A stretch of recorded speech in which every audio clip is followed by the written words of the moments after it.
खुलुमबाय बे समाव बडलेण्ड इंखं टेलिभिजननि स्टुडिय'आव आं मिथिका नार्जारी दिनै फुंबिलिनि गाहाय रादाबफ्राव दङ। गसाइगाव बाबु बिलाव एबिएमसुनि बानजायनायाव गोख्रों खुद्रिसारनाय। उन्दै हिनजावसाखौ दोलोआरि जिनाहारि खालामनाय सानै दायनिगिरिखौ जिउनां साजा।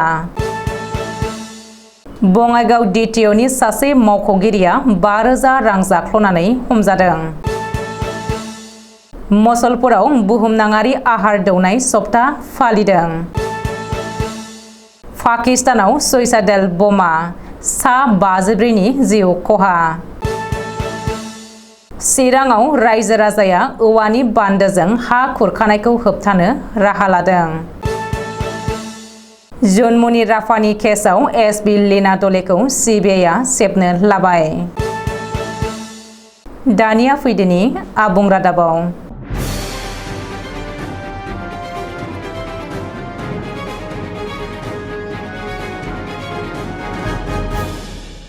लकिपुल इस्लामखौ बुथारनानै जिउ फोजोबनाय जाथाया 6 बोसोर बारलांबाय, अब्लाबो नखरनि सोद्रोमाफ्रा थार बिजिरनाय मोनैनि गोख्रों खुद्रिसारदों एबिएमसुआ।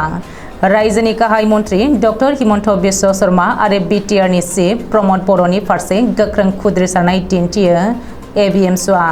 बिटिआरनि चिफ प्रमद बर' बिथाङा सोरखाराव फैयोब्ला मास मोननैयावनो लकिपुल इस्लामखौ गावथारनानै जिउ फोजोबग्रा दायनिगिरिखौ हमनानै साजा होगोन होननानै खोथा होदोंमोनब्लाबो नाथाय दिनैसिम एबिएमसु आरो नखरनि सोद्रोमाफोरखौ थगायनानै दोनदों होननानै गोख्रोङै बिबुंथियो एबिएमसुनि नेहाथारि आनवार हुसेना।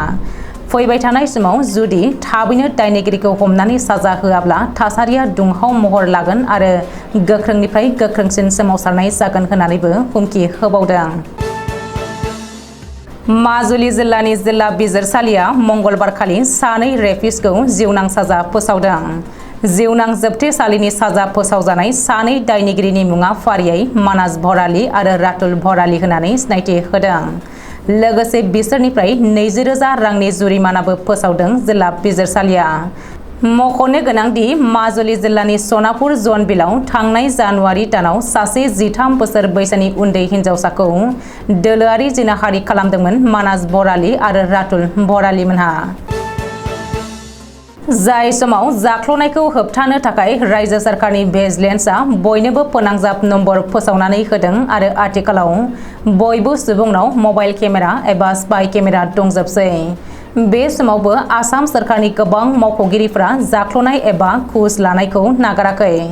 मंगलबारखालि आफां आसामनि बङाइगाव जिल्ला हान्थामेला सामलाय बिफाननि मावख' एबा डिटिअनि मावख'गिरि सुभाष दैमारिखौ 5,000 रां घुस लानायनि दायाव पुलिसनि भिजिलेन्सआ एरेस्ट खालामदों। आथिखालाव पुलिसआ सुभाष दैमारिखौ जेरा खालामनानै जोबथेसालियाव दैथायहरबाय होननानै मिथिहोदों। साफ्रोमबो गथ'साफोरनि थाखाय बिमानि आहारा अमृत बादि।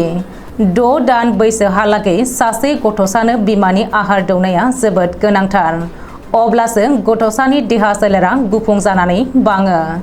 बे बाथ्राखौनो साफ्रोमबो बिमाफोरखौ सांग्रां खालामनायनि थांखिजों बुहुमनाङारि आहार दौनाय सप्ताखौ फालिबोनाय जादों। गुबुन गुबुन जायगाफोरजों लोगोसे बाक्सानि मसलपुराव बुहुमनाङारि आहार दौनाय सप्तानि गिबि सान फालिनायखौ नुनो मोनो। बे हाबाफारिजोंनो सोमोन्दो लाखिनानै मसलपुराव थानाय डक्टर रबि बर' रायजोआरि देहा फाहामसालियाव मोनसे सावराय जथुमा खुंफुङो। बे जथुमानि हाबाफारिखौ बेखेवनानै होयो जिल्ला बेंगिरि मासान्दा मेगदालिन फार्टिना। बे हाबाफारियाव बाहागो लानानै मासान्दा मेगदालिन फार्टिना बुंथियो दि जों गासैबो बिमाफोरखौनो सांग्रां खालामनाया गोनांथार। बिमानि आहार दौनाया सासे गथ'सानि थाखाय अमृत। बिमानि आहार दौनाया सासे गथ'साखौ गोबां बेरामफोरनिफ्राय रैखा खालामो आरो देहायारि जौगाहोनायाव मदद खालामो। बेनिखायनो बोसोरफ्रोमबो 1 आगस्तनिफ्राय 7 आगस्तसिम बुहुमनाङारि आहार दौनाय सप्ताखौ फालिनाय जायो। प्रशान्त कुमार दत्तनि मेल सामलायनाय गिबि साननि हाबाफारियाव जिल्ला सावस्रि बिफाननि एडिसि दीपांकर नाथ, जयेन्ट डाइरेक्टर मनज दासजों लोगोसे गोबां सानसुमैमोना बाहागो लानानै सांग्रांथि होनाय बिबुंथि लाखिनायखौ नुनो मोनो। लोगोसे बे हाबाफारियावनो गोबां गथ'सा गोनां बिमा बिफाफोरखौबो बाहागो लानायखौ नुनो मोनो। पाकिस्तानाव फिन आरोबाव सुइसाइडेल बमाजों ISIS थिउरिया हानजानि गाग्लोबनायाव गासै सा 54 सुबुङा अबथिरायै जिउ गोमानांदों आरो गोबां जोखोम जादों। पाकिस्ताननि बाजावर जिल्लायाव समबारखालि बेलासिनि 4:10 रिंगायाव बे जाथाया जादों। सुलुङाव फोरमायथिनाय बायदिब्ला जामियात उलमा-इ-इस्लाम हानजानि मोनसे दोलोआरि रेली जानाय समाव बे सुइसाइडेल बमा गाग्लोबनाया जादों। थैनायफोरनि गेजेराव सा 23 उन्दै बैसोनि गथ'साफोरबो दंफायोमोन। पाकिस्तान काउन्टार टेररिस्ट डिपार्टमेन्ट एबा CTD-आ बे सुइसाइडेल बमाखौ 10 एबा 12 किल'ग्राम अजननि जागोन होननानै अनुमान खालामदों। मख'नो गोनांदि आथिखालाव पाकिस्तान सोरखारजों फाइजुल रहमान हानजानि जामियात उलमा-इ-इस्लामआ हेफाजाब दंफायोमोन। बे जाथायनि सायाव पाकिस्तान ISIS थिउरिया हानजाया गावसोरनो मावदों होननानै सिमान लादों। आथिखालाव चिरां जिल्लानि निसिमा ओनसोलाव नांगलफाङा दैमानि खुरखानाया जायगानि रायजो राजाखौ जिंगायाव खोख्लैदों। बेनिखायनो सोरखारनिफ्राय जेबो मदद एबा हेफाजाब मोनाखैब्लाबो सोरखारखौ लामा नायाजासे नांगलफाङा दैमानि हाब्रां खुरखानायखौ होबथानो थाखाय गावसोरनो रायजो राजाया औवा खांलायनानै औवानि बान्दो बानायदों। ओनसोलनि रायजो राजाया गोबां खेब आरज गाबसेयावबो आथिखालनि रायजो सोरखार आरो BTC सोरखारा आथिखालाव जेबो गोसोखौनो होआखै होननानै गोबाङानो दुखु मोननाय फोरमायदों। ASI जुनमनि राफानि बुथारनाय केसखौ लानानै बयखौबो साफा सेबखांनायनि उनाव CBI-आ बै समनि नगाव जिल्लानि ASP लीना दलेखौ सेबनो हमबाय। गुवाहाटीनि मोनसे जायगायाव स्रोदै ASP लीना दलेखौ सेबदों। CBI-नि DIG लाभली काटारियानि दैदेननायाव बे नायबिजिरनाया सोलिगासिनो दङ। मख'नो गोनांदि जुनमनि राफानि बिमा सुमित्रा राफाया नगावनि जखलाबन्दा थानायाव थांनाय 19 मे 2023 खालि ASP लीना दलेनि हेंथायै FIR होदोंमोन।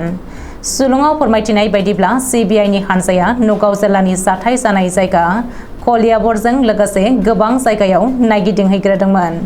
बेनि अनगायैबो CBI-नि DIG लाभली काटारियाया लखिमपुर जिल्लानि गोबां जायगायाव थांनानै नखल सनानि सोमोन्दै सं दानहैग्रोदोंमोन।